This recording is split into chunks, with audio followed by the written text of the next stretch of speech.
오늘 이 수요일 날 우리 행복 전도대가 있었습니다. 그래서 전도대 활동이 있어서 저도 함께 참여해서 전도 활동을 했습니다. 그런데 지금 벌써 한 서너 번 진행하는 상황인데도 전보다 조금 더 자신감이 생긴 것 같습니다. 몇몇 성도님들도 그런 느낌을 갖고 있는 것 같아요. 제가 지금 전도대 활동은 그냥 우리 전단지 뿌리는 거 여기에 초점이 맞춰 있지 않습니다. 담임 목사님이 뭘 보고 있는가를 보고 따라오시면 좋겠는데, 진짜 자신의 복음의 메시지를 가지고 어느 순간이든지 복음을 전해야 될 상황이 되면 복음을 전할 수 있는 그런 전도자를 세우고자 하는 것입니다. 그러려면 준비가 되어 있어야 되겠죠. 자신의 복음의 메시지를 가지고 있어야 돼요. 바울이 로마서를 보면 나의 복음이라는 표현을 쓰고 있습니다. 그러니까 일반적인 복음이지만 나의 복음의 메시지를 가지고 있어야 합니다. 그래야지 어느 순간이든지 그 때가 되면 내가 믿는 복음의 내용을 사람들에게 전하는 것입니다. 그러니까 이제 그렇게 하면 가정에서도 우리 자녀에게 예수 믿으라, 교회 다니라고 말하지만 왜 교회를 다녀야 되는지, 왜 교회를 가야 돼요? 이럴 수 있잖아요. 먼저 복음에 대한 것을 정확하게 들어야지 교회 생활이 시작되는 것입니다. 우리는 바뀌어진 것 같아요. 교회를 그냥 다니면 이게 구원을 받고 복음을 받은 거라고 생각하는데 아닙니다. 가만히 생각해 보면 복음이신 예수님을 정확하게 그 진리의 말씀을 듣고 내가 믿음을 가져야 됩니다. 믿음을 가져야지 교회 안에서 이제 하나님을 예배하는 삶, 예수를 주로 믿음으로써 이제 하나님과의 그 화목함에서 예배하는 삶, 성도 간에 서로 사랑하는 삶, 또 하나님 나라를 위한 사명의 삶에 참여할 수 있는 것입니다. 그래서 이 나의 복음 메시지를 갖고 언제든지 전할 수 있는 사람을 세우고 싶다. 그것이 제 마음입니다. 그게 잘 될 겁니다.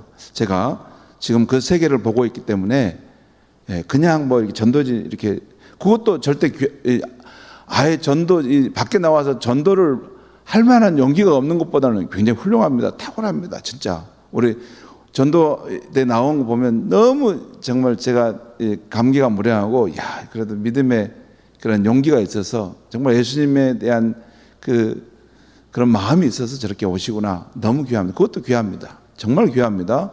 그런데 그걸 넘어서 하나님께서 어떤 상황 속에 한 영혼을 예수께 인도하도록 하셨을 때, 그 순간에 준비된 나의 복음 메시지를 가지고 그 사람을 예수의 복음 안에서 예수를 주로 인정하는 하나님의 통치권 안에 들어가는 사람으로 세우는 것, 그걸 가지고 있어야 됩니다. 최소한 짧으면 5분, 좀 길으면 7, 8분까지 가더라도 그걸 전할 수 있어야 돼요.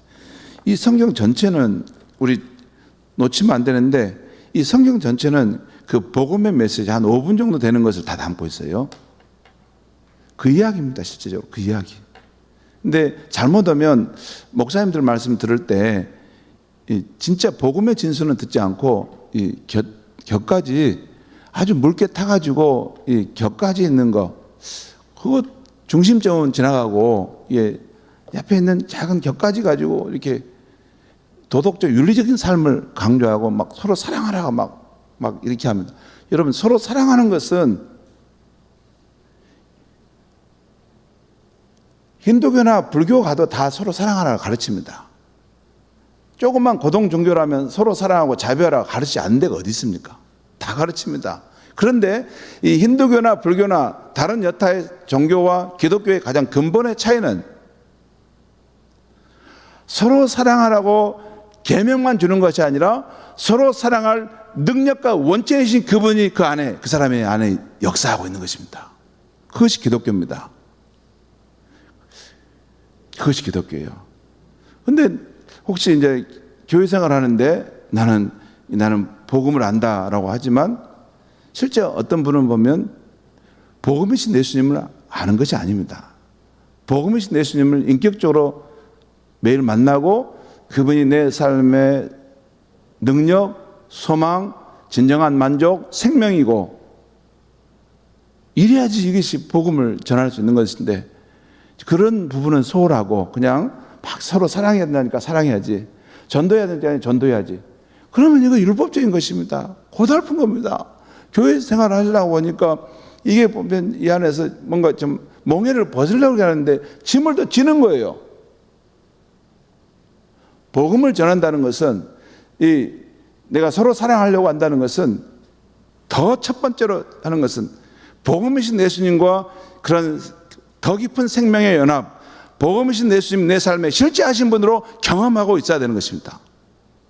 그건 없는데 서로 사랑하려고 하고 뭐 이렇게 뭐 전도하냐고 그건 힘듭니다. 고달픕니다. 고달퍼. 나도 복음인지 잘 모르겠는데 나도 삶이 고달프고 힘든데 예수님을 내가 믿는다고 하지만 실제 예수님이 내 삶에 복음 있는 것이 않는 것 같은데 정직하게 물어보면 그런데 어떻게 남에게 예수님 복음입니다 전하겠어요?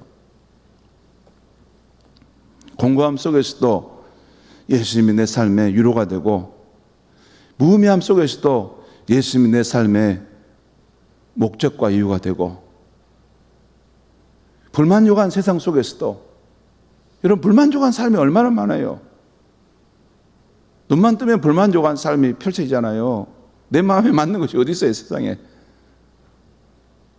그런데 예수님이 내 삶의 만족이 되시는 거, 내 삶의 능력, 생명, 만족, 기쁨, 소망이 없는 이 세상에서 예수님 내 삶의 소망이 되는 그 실체를 가지고 있는 사람이 전도를 하는 것이고 복음을 전하는 것이고 서로 사랑하는 것입니다. 그렇게 말하면 목사님 사는 거 보니까 뭐 그런 것 같지도 않은데요. 그렇지 않습니다. 정확하게 그 부분을 맞춰가고 계속해서 그 초점을 맞춰서 예수님이 우리 삶에, 내 삶에 진정으로 사랑이 되고 능력이 되고 소망이 되고 힘이 되고 그렇게 하려고 계속 더 깊은 연합의 삶을 추구하는 것입니다. 그렇게 전도하는 것입니다. 저도 처음에 전도할 때는 두렵습니다. 목사님도 두려워요. 어떻게 말을 해야지? 처음 할 때 어떻게 말을 해야지? 두려워요. 그리고 더군다나 복음에 대한 확신이 없으면 더 두렵습니다. 말해놓고 뭐라고 내가 일을 저질러놓고 말 걸어놨으면 왜 불러? 이렇게 물어봤으면 이게 뭔가 이제 정리를 해내야 되는데 복음의 확신이 없으면 어떻게 말을 전합니까? 저도 처음에는 이게 전도하는 게 두렵습니다. 그래도 전도지를 들고 선생님 안녕하세요. 저는 순천 은성교회에서 나왔는데요. 교회 다니세요? 이러면 딱 상황이 딱 갈라집니다. 벌써 딱 교회 다니세요. 복잡하면 교회 다니세요라고 하면 딱 달라져. 근데 제가 한마디 더 붙여야 되겠어요. 선생님 안녕하세요. 반갑습니다. 저 순천 은성교회에 나왔는데요. 혹시 교회 다니세요? 이렇게 하면 이제 교회 다닙니다. 또는 안 다닙니다. 그런데 한 번 더 물어봅니다. 어렸을 때 이렇게 한 번도 교회 가본 적 없어요? 가봤죠. 그러면 이제 이야기를 합니다. 아니, 어렸을 때 다녔다면 지금 하나님이 부르실 텐데 왜 교회 못 나오는 무슨 이유가 있습니까? 그러면서 대화가 시작되는 것입니다. 아무튼 그러면서 담력이 생깁니다. 여러분, 복음이신 예수를 전하려고 하면 그러려면 먼저 예수님이 내 삶의 복음이어야 합니다. 먼저 예수님이 내 삶의 복음이어야 돼요. 내가 죽은 후에 죽은 후에 그때 가가지고 무슨 예수님이 나를 구원하신다 그거 말고 이 세상에서의 삶에도 우리는 구원을 받아야 될 그런 일들이 너무나 많아요. 근데 그 예수님이 내 삶의 복음인가? 스스로에게 물어봐야 됩니다. 복음 전도를 하다 보면 그 부분에 대한 것이 이게 확인이 돼야 돼요. 정말 예수님이 내 삶의 복음인가? 이것이 준비되지 않은데 어떻게 전도를 합니까? 예수님이 인류의 소망이고, 예수님이 나의 소망이고, 나의 생명이고, 나의 구원자이시고, 지금도 내 삶을 새롭게 하시는, 내 삶의 진정한 만족의 근원이 되시는 분이신 경험이 그의 삶에 일어나고 있어야 되는 것입니다. 그렇게 복음을 전하는 것입니다. 지금은 코로나 이후에 이 성도들의 신앙이 아주 묽어져 가지고 희미해져 가지고 이런 부분들을 다 희석돼 버렸어요.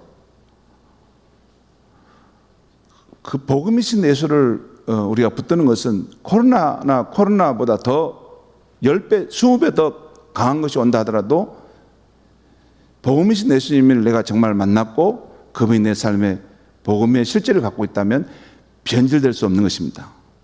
변질될 수 없는 거예요. 예수님은 그렇게 값싸게 우리에게 오신 분이 아니에요. 항상 전도자로서 내가 부름받으러 나가려고 할 때 먼저 내 자신이 예수는 내 삶의 복음이신가? 복된 소식인가? 여기 점검에서부터 시작되는 것입니다. 자, 우리 이제 우선 우리 자신이 복음 전도자라서 그런 마음이 있는데 그럼에도 불구하고 전도는 또한 삶의 현장 속에 그것이 나타나는 것입니다. 한번 보겠습니다.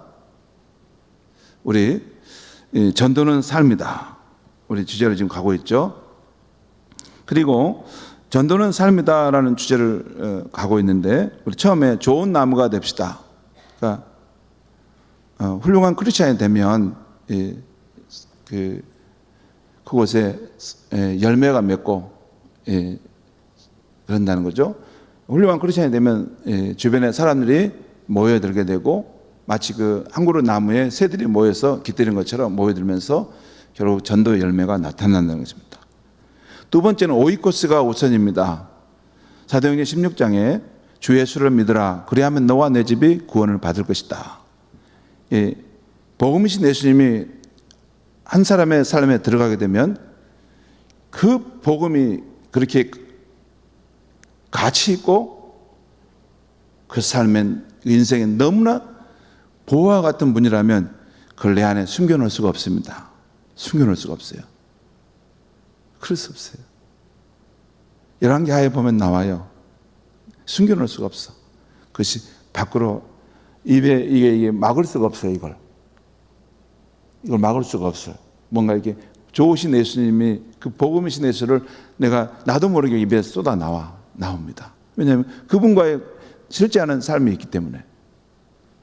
근데 복음이신 예수를 그냥 개념으로 교리로 이렇게 받아들인 사람은 그게 안 나옵니다. 복음이신 예수님은 우리 삶의 인격적인 관계 속에서 우리 삶에 들어와 계신 분이세요. 그분과 내가 관계 속에 있을 때 나도 모르게 그분을 이렇게 그런 예수를 알지 못해서 공고하고 삶에 상처와 아픔이 있는 사람이 있으면 예수를 전하지 않을 수가 없는 것입니다. 그래서 그런데 이제 순위가 가족을 먼저 전한다는 것이죠. 오이코스는 가족을 말합니다. 가족이나 나의 가까이 있는 친척이나 친구들. 그 다음에 세 번째 얼굴 전도지 활짝 펴세요. 이것은 주 안에서 기뻐하라. 내가 다시 말하노니 주 안에서 기뻐하라. 이 복음이신 예수를 우리 마음속에 갖고 있으면 기쁨의 분출 속에서 예수를 전하게 된다는 거예요. 전도자로서. 사도 바울이 빌립보서에 말하는 거예요. 주 안에서 기뻐하라. 내가 다시 말하노니 기뻐하라. 여러분, 사도 바울이 말하는 그 기쁨은 세상적인 기쁨이 아닌 거예요. 그게 아니에요. 시련과 환난 속에서도 세상에 그런 줄 수 있는 기쁨은 다 상실된 상황 속에서도 그의 마음속에 어떤 기쁨이 있어요. 삶의 시련과 역경은 역경이지만 내 마음속에 기쁨이 있어요. 예수 그리스도가 내 안에 살아서 함께 하심으로 그분이 주시는 만족도 있고 기쁨이 있어요.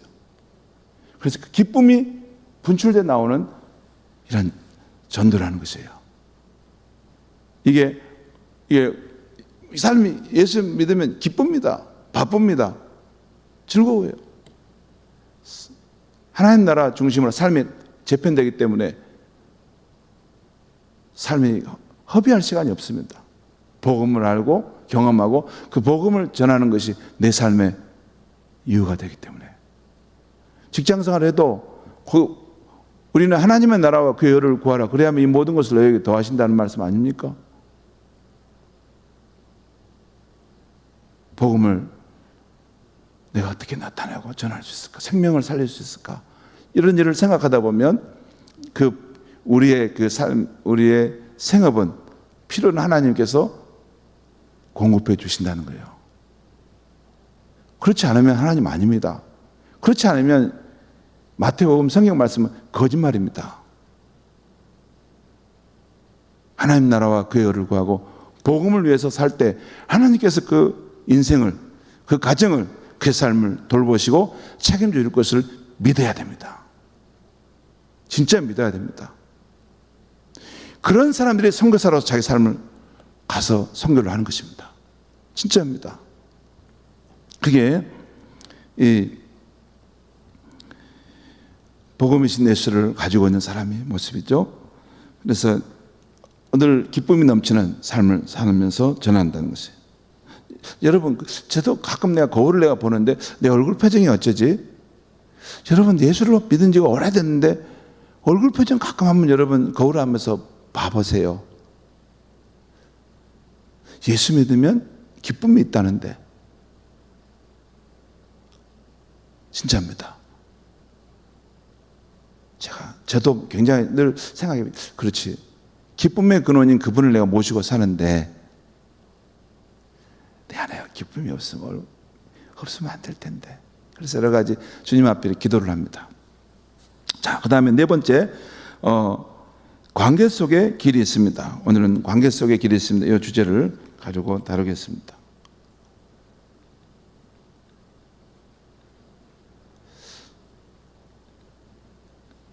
오늘 말씀 히브리서 12장 14절, 모든 사랑과 더불어 화평함과 거룩함을 따르라. 이것이 없이는 아무도 주를 보지 못하리라. 모든 사랑과 더불어 화평함과 거룩함을 따르라. 이것을 거룩함을 하나님 편에서는 거룩함이라고 할 수 있는데 우리 사람의 편에서 보면 진실함을 갖추라 이런 뜻이라고 나는 봐요. 이 화평함과 진실함을 가지라. 이것이 없으면 아무도 주를 보지 못하지만 또 이것이 없이는 우리가 전도의 이런 역사들을 나타낼 수 없다라는 것이죠. 화평함과 그런 거룩함이 있어야 한다는 것이죠.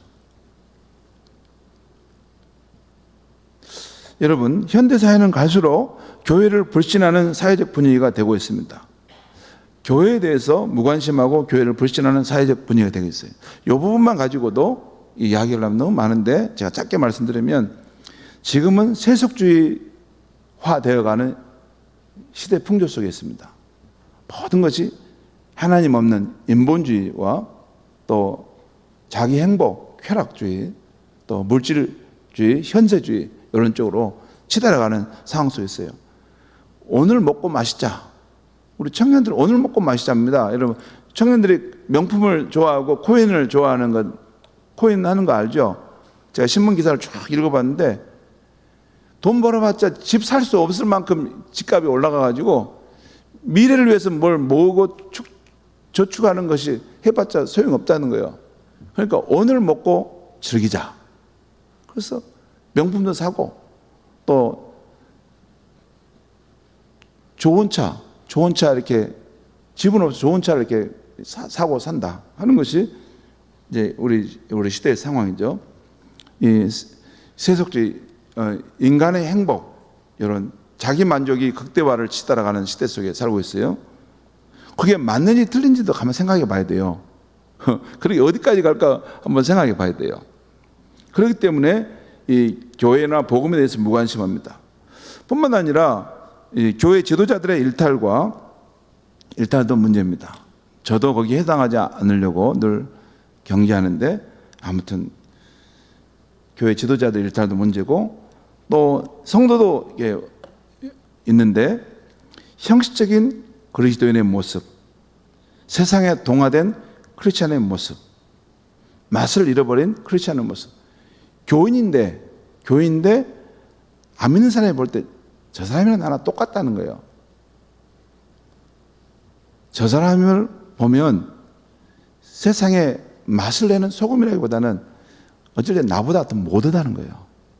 이기적이고, 또 뭐냐면 뭔가 이윤을 더 밝히고, 그러니까 그런 부분, 이게 매력적인 것이 없으니까 교회를 이렇게 갈수록 믿지 않는 거죠. 그러니까 이게 총체적입니다. 시대의 흐름이 지금 그런 시대고, 우리 교회 지도자들이 그렇고 성도들도 세상과 동화돼서 맛을 잃어버린 크리스찬을 살고 있는 거예요.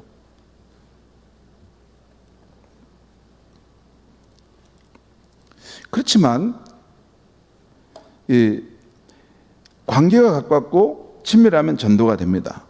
그래서 관계 속에 길이 있다는 거예요. 예, 그래도 이런 일반적인 상황이 어렵지만 이 개인의 관계가 그 사람과 가깝고 친밀하면 전도가 되죠. 그래서 관계 속에 길이 있다는 것입니다. 금주 주일에 우리 그 특송을 하신 분이 있어요. 2부 예배 때 우리 주 하나님 지으신 세계와 나 같은 죄인 살리시니 노래를 함께 불렀던, 우리 2부 예배 때 불렀던 김희재 집사와 정지인 집사라는 분이, 두 분이 와서 했어요. 하나는 피아노 반주했고 그분이 나와서 노래했는데, 그분들이 진짜 우리나라의 앞으로 귀한 인재가 될 사람들입니다. 둘 다 서울대학교 성악과를 나왔고, 한 사람은 서울대학교 피아노학과를 나오고, 그리고 가서 미국의 그 뉴저지대에서 거기서 박사과정을 지금 받고 있어요. 근데 우리 교회 성도 가운데 한 성도, 여성 성도가 자기 동생이라는 거예요. 그 정지인 자매 동생이어서 그 동생의 신앙을 좀 이렇게 북돋우기 위해서 여기 왔는데 특성을 해야 되냐고. 좋다고 하시라고. 그래서 했어요. 근데 그분들이 이제 와서 예배를 드리는데, 예배 가운데 은혜를 받고, 이번 주 말씀 속에 예배란 하나님의 기쁨을 받은 사람들이 기쁨으로 하나님을 찬양하고 예배하는 것이다. 그런 말씀을 했는데 하나님이 우리를 기뻐하신다. 우리의 존재 자체를 하나님이 기뻐하신다. 창세전에 그래서 우리를 택하시고 예정하시고 너는 나의 기쁨이다. 그 말씀을 제가 전했는데, 그 자매님이 나는 하나님께 기쁨이 되지 못한다고 늘 생각했는데 그 말씀을 듣고 많이 이렇게 감동이 되고 힘이 되었다, 은혜가 됐다 이렇게 말씀하시고, 그 다음 그 형제님이 목사님 주신 말씀을 보니까 자기의 재능과 이런 달란 은사를 가지고 하나님이 우리에게 주신 영광의 은혜를 반사시키는 것이 이게 예배이고, 또한 이웃에게 흘러보내는 것이 전도라고 하는데, 내가 이 노래를 잘하는 이것을 가지고 하나님 주신 건데, 내가 다시 미국에 가면 길거리에서라도 이런 노래를 통해서 하나님을 이렇게 찬양하고 나타냈으면 되겠다. 그런 도전을 받고 한다고. 그런데 그분이 마지막에 저한테 하는 말이 중요한 말이 있는데, 그것 때문에 하나님이 제게 우리 교회 왔구나 생각했는데, 목사님, 우리 친척 이 젊은 부부가 여기서 신앙생활 잘했으면 좋겠는데 건강한 소그룹 공동체가 교회 안에 있어요? 예수님과 인격적인 만남을 갖고 있는 건강한 소그룹 공동체가 있어요? 그런 것에 보내줬으면 좋겠어요. 물 건너 오신 분이 그 말을 나한테 해요. 그러니까 그 젊은 세대는 그걸 찾는다는 거죠. 여러분, 우리는 그냥 습관적으로 교회 다니는데 젊은 세대는 어느 신앙 공동체 안에 예수를 믿는 역동적인 믿음의 사람들이 있느냐는 거예요. 예수님으로 인해서 뜨겁게 사랑하고 복음을 경험하고 하나님 나라를 위해 살아가는 그러한 건강한 공동체가 있느냐는 거예요. 저는 그게 다시 한번 내게 도전이 됐어요. 지금 그런 공동체를 세워가는 중에 있다, 우리가. 진짜입니다. 여러분, 우리 교회가 잘 되려면 그런 공동체가 있어야 됩니다. 진짜입니다. 그런 공동체가 있어야지 성도들이 밖에 예수를 믿게 돼도 이 공동체 안에서 이 교회에 와서 그런 공동체를 만나서 사람들이 들어가서 그 안에서 변화가 일어나요. 교회를 왔는데 그런 공동체가 없는 거예요. 다 개인주의야 되고 권위주의야 되고 뭐 그런 거까지만 생각하고 섬길지도 모르고 사랑하는 것을 새로운 사람들이 왔을 때 품고 그들의 관심을 갖고 그들이 예수 그리스도 사람으로 세워져 가는 것, 그것을 갖는 교회를 하나님이 기뻐하시죠. 여러분, 중요한 것이 있어요. 우리 교회가 부흥되기를 원하잖아요. 사람들이 많이 새신자가 오기를 원하잖아요. 여러분, 새신자를 누가 보내줍니까? 정말 제가 묻고 싶어요. 새신자를 누가 보내줄까요? 우리가 전도해서 데려온 거예요? 새신자가 저절로 와요? 그렇지 않습니다. 하나님께서 그 영혼을 우리 교회에 보내주시는 거예요. 진짜입니다. 이것은 하나님께서 그 영혼을 우리 교회에 보내주시니까 오는 겁니다. 진짜 그렇죠. 그런데 하나님께서 그 영혼을 어느 교회에 보낼 때 어디로 보낼까요? 그 영혼을 보내주는데 별로 관심도 없어요. 영혼이 새로운 그런 심령이 왔는데 별로 관심도 없고요. 자기들끼리 모임 갖고 자기들끼리 서로 이렇게 뭐 이해관계에 관련된 것에 대해서 중요한 거예요. 새 영혼이 그곳에 와서 주님을 하나님을 만나고자 하는 마음으로 찾아왔는데 별로 관심 없어요. 그곳에 보낼까요? 아닙니다. 한 영혼을 보냈는데 온 성도들이 모여가지고 그 한 영혼을 품고 한 영혼이 예수를 인격적으로 만나도록 그 사랑으로 세워가는 그 공동체, 그런 공동체를 하나님도 기쁨으로 맡기지 않겠어요? 진짜입니다. 이건 셀교회 아버지이신 날프나의 목사님이 와서 말씀 설교할 때 제 영혼에 내리에 꽂아진 말씀이에요. 영혼에 대한 사랑이 없고 한 영혼에 대한 관심이 없는 교회, 죽어버린 심령이 있는 그런 곳은 하나님도 슬퍼하시고 그곳에 새로운 영혼을 맡길 수가 없는 것입니다. 영혼을 향한 뜨거운 사랑이 있고 한 영혼이라도 정말 복음으로 살리고자 하는 그런 교회일수록 그곳에 하나님께서 또 다른 영혼들을, 귀한 영혼들을 계속 맡기시는 것입니다.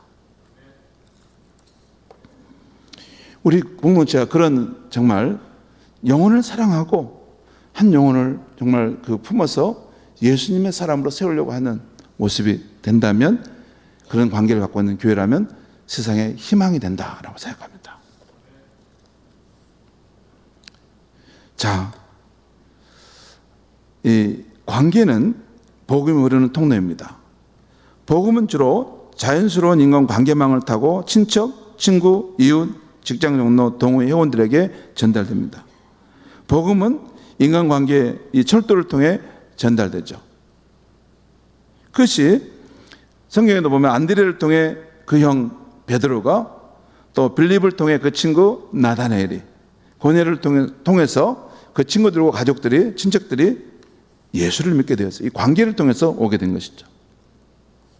자, 그래서 이 관계 형성이 전도의 열쇠인데, 이웃과 관계 형성이 참 중요합니다. 그런데도 참 아쉬운 것은 교회 생활 열심히 하다 보면 점차 주변의 비신자와 단절된다는 것입니다. 그러면서 전도하기가 점점 어려워진다는 거예요. 그런데 이것은 제가 교회를 새롭게 한다면, 다시 한다면 완전히 이 자체를 내가 새롭게 시작하고 싶어요. 불신자를 중심으로 한 교회가 됐으면 좋겠어요. 저는 마음에. 제가 새로 시작한다면 완전히 틀 자체를 불신자를 중심으로 한 교회가 되도록 성도의 삶도 불신자와 관계를 맺는 그런 만남들을 가져라. 그렇게 하고, 그러면서 불신자들이 그 교회에 와서 환영을 받고 불신자들이 그 교회에 와서 예수를 만나고 변화되고 새로워져가는 교회를 세우고 싶은 것이 제 마음에 열정으로 불탑니다. 그것이 있어요. 왜 그러냐면, 그것은 뭐냐면 주님이 바로 죄인들의 친구였기 때문에요. 그 마태복음 11장과 누가복음 10장에 보면 예수님은 그 당시 죄인들이라고 했던 마태, 그 세리들, 또 창기들, 그런 사람들이 예수님을 초대할 때 기쁨으로 그들과 만났고 그들에게 예수님의 복음이 되셔서 그들을 구원하시는 이야기들을 계속 하고 있죠. 그러죠. 창녀가 예수님께 와서 향유를 붓잖아요. 그래서 바리새인들이 싫어하잖아요. 저 사람이 예언자라면 저 창녀를 낳을 텐데. 그리고 그 당시 이 세리들을 싫어했는데 세리들이 그 식탁의 자리에 예수님 항상 가셔서 그들의 피로를 전하셨던 것이 예수님입니다. 그래서 우리 그리스도인은 비신자와의 친구가 되는 것이 예수를 사랑하면 맞아요. 그렇게 살아야 돼요. 여러분, 현대사회는 단절과 외로움의 시대입니다. 그러나 또한 기회의 시대예요. 여러분, 도시화나 아파트와 개인화로 날로 단절과 외로움의 사회가 되어갑니다. 오늘도 전도 현장에서 제가 만난 사람이 송부 아파트에 산다는 김철이라는 아저씨고, 또 한 사람은 여기 동성 아파트 산다는 이덕심이라는 어떤 여인이에요.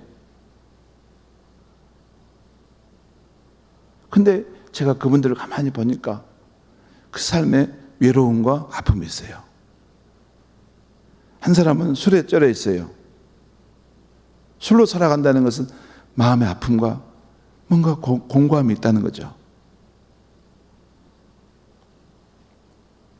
여러분, 사람들은 외롭고 아픕니다. 이게 현대인의 이 삶의 특성이에요. 겉으로 그렇습니다.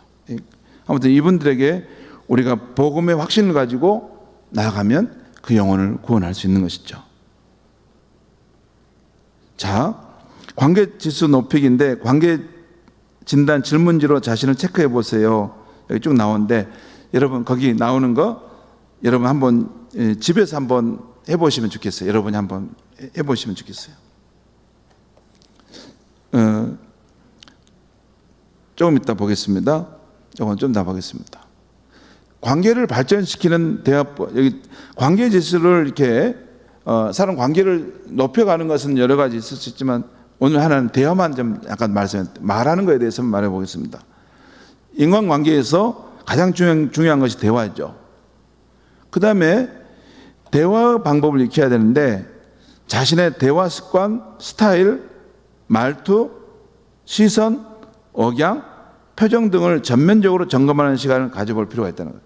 저도 이게 내가 굉장히 문제가 어쩔 때는 오해를 받을 때가 있어요. 저는 그런 뜻 아니거든요. 일도 없어요. 일도 없어. 사람에 대해서 무슨 관여하고 그럴 마음 없어요. 예수님을 추구하고 따라가는 것도 바쁜데 사람들에게 내 마음을 이게 무슨 누굴 괴롭히고 누굴 힘들게 하고 이런 걸 생각할 겨를이 없어요. 예수님을 따라가기 바쁘고 예수님이 말씀하신 그 뜻을 따라 살아가기도 바쁜데 무슨 사람하고 한담하고 있고 사람하고 이게 말 걸어가지고 상처받고 그럴 마음 전혀 없어요. 근데 나도 모르게 대화하는 습관, 또 말투, 또 억양, 이 표정들로 이건 나도 모르게 내가 어렸을 때부터 살아왔고 또 이게 누가 제대로 점검해 주지 못했죠. 그래서 이제 오해를 할 수도 있는데 그래도 제가 이제 바꿔보려고 합니다. 자꾸부터. 예? 말하는 때 그 어떤 방식이 굉장히 중요하구나.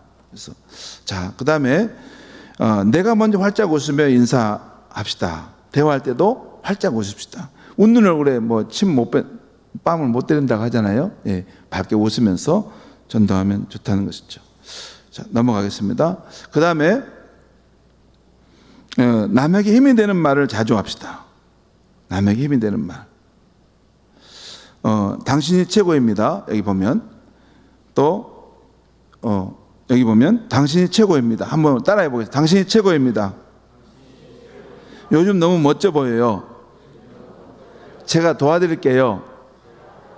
우리 같이 해요. 당신이 없으면 일이 안 돼요. 저는 가끔 우리 무슨 일을 하고 나서 우리 함께 했죠? 이렇게 말해, 함께 했죠. 헨리 나우엔이 그 말을 해요. 헨리 나우엔 굉장히 유명한 그 하버드 대학교 상담학 교수였고 또 장애인 단체에서 귀하게 쓰임 받는 사역자였는데, 그분이 이제 어디 강연을 나가면 꼭 그 몽골이안 중증 장애인들하고 한 사람 데리고 간답니다. 그리고 강의할 동안 옆에 이렇게 앉아 있다거나 또 이게 약간 서 있게 해요. 그러면 중증 장애인이 그 몽골이안이 뭐 하겠습니까? 하고 이렇게 서 있다는 거죠. 그럼 강의 끝나고 나면 우리가 함께 했다고, 우리가 함께 하지 않았냐고, 저랑 함께 한 동역자라고. 옆에 아무것도 없어. 그냥 서 있기만 했어요. 근데 우리 함께 한 동역자라고. 참 그것도 상대방에 힘을 주는 말이죠. 예, 우리 같이 해요. 당신 없으면 일이 안 돼요. 우리 함께 했어요. 또 남의 입장을 배려하는 공감의 대화를 하세요. 공감의 대화, 배려 대화법은 긍정적인 마음, 섬기는 마음, 격려와 지지, 기대하는 마음. 이게 무슨 말을 들을 때, 그를 배려할 때 긍정하는 마음, 또 섬기는 마음, 격려와 지지의 그런 태도를 내가 가져야 되는 거죠. 제가 신대원 다닐 때 이 선교학 시간에 교수님이 한 가지 물었어요. 여러분, 선교사로 나가면 선교사의 가장 중요한 것이 뭘까요? 그러니까 학생들이 일어나서 이것저것 다 말했어요. 근데 마지막 답이 뭐였냐면, 선교사의 가장 중요한 것은 사랑하는 마음이에요. 사람을 사랑하는 마음이 선교사에게 제일 중요하다는 거예요. 그것이 선교사예요. 전도자의 마음이에요. 다시 말하지만 오늘 현대인은 이렇게 화려한 네온사인 속에 길을 걷고 있지만 그 내면은 울고 있고 외롭고 삶의 무거운 짐으로 고달파요.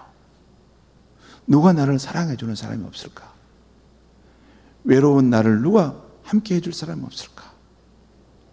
내 마음의 아픔을 위로해 줄 사람이 없을까?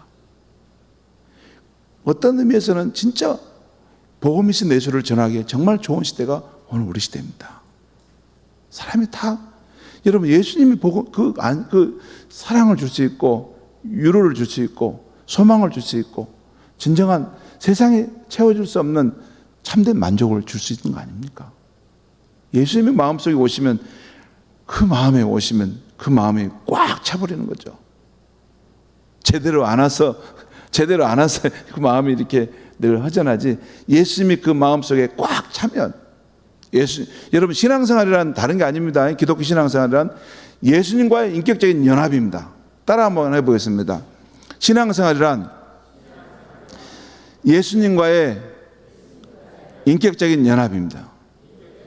이것이 계속 깊어져 가는 거예요. 예수님과 인격적인 관계가 더 깊어져 가는 거예요. 그래서 기도 속에서, 말씀 묵상 속에서, 생활 속에서 내 마음에도 어떤 상황에서도 항상 예수님이 그의 삶에 성령으로 와 계시고 역사하시고 그분과 더 친밀해지고 더 깊어져 가는 거. 그래서 예수님이 내 삶에 보물이 되고 복음이 돼 가는 거. 이것이 신앙생활입니다. 그럴 때 내 안에 차고 넘치는 기쁨이, 능력이, 확신이 넘쳐나서 그 예수를 전하지 않을 수 없는 그런 사람이 돼 가는 것입니다. 그래요.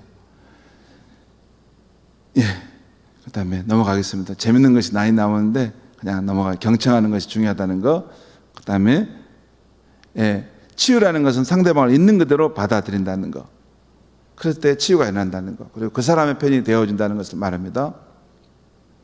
이 부분은 재밌을 것 하나. 치약의 경청의 태도, 우리가 경청할 때 잘 못하는 것은 회의적인 표정을 짓는다. 시계를 자주 들여다본다. 이야기하는 중에 도중에 전화를 받는다. 또 상대방이 말하는데 끼어든다.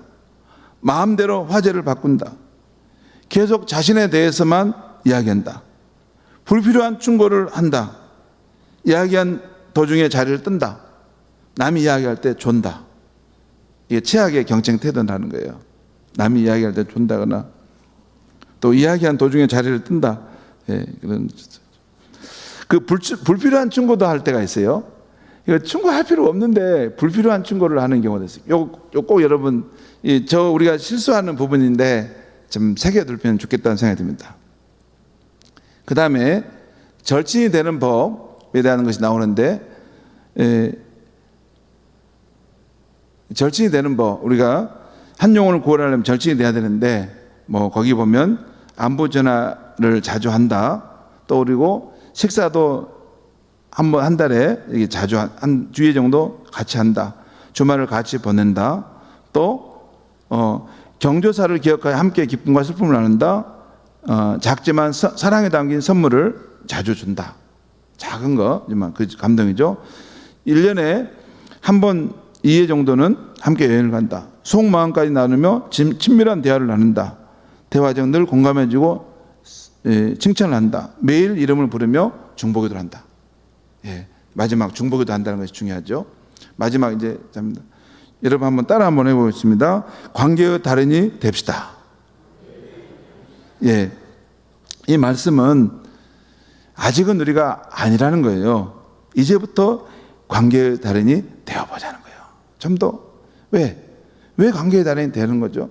한 영혼을 주님 앞에 구원하기 위해서 관계의 달인이 되는 것. 그것이 우리 크리스찬의 삶이라는 거죠. 근데 이 관계의 달인이 되는 것은 핵심은 어디서부터 시작하는 거예요? 나의 주님이신 예수님과 내가 먼저 깊은 관계, 그 관계가 먼저 형성돼야 돼요. 예수님이 내 삶에 진정으로 복음이심을 경험하고 있어야 돼요. 그럴 때 하나님과의 관계, 나와 자신과의 관계, 이웃과의 관계, 이 모든 부분에서 관계의 달인이 될 줄 믿습니다. 기도하겠습니다. 하나님 아버지 감사합니다. 오늘 이 밤에 말씀을 전했습니다. 우리 성도님들의 마음속에 관계 속에 길이 있다는 이 말씀 속에서 무엇보다도 먼저 예수님과 나의 관계가 친밀한 관계고 복음의 능력을 경험하는 관계인가를 돌아볼 수 있게 하시고, 이 복음이신 예수를 내가 만나고 경험함으로 하나님과의 관계, 내 자신과의 관계, 이웃과의 관계에서 불화한 것을 극복하면서 참된 평화의 삶을 살아갈 수 있게 하여 주시옵소서. 예수님의 이름으로 기도합니다. 아멘.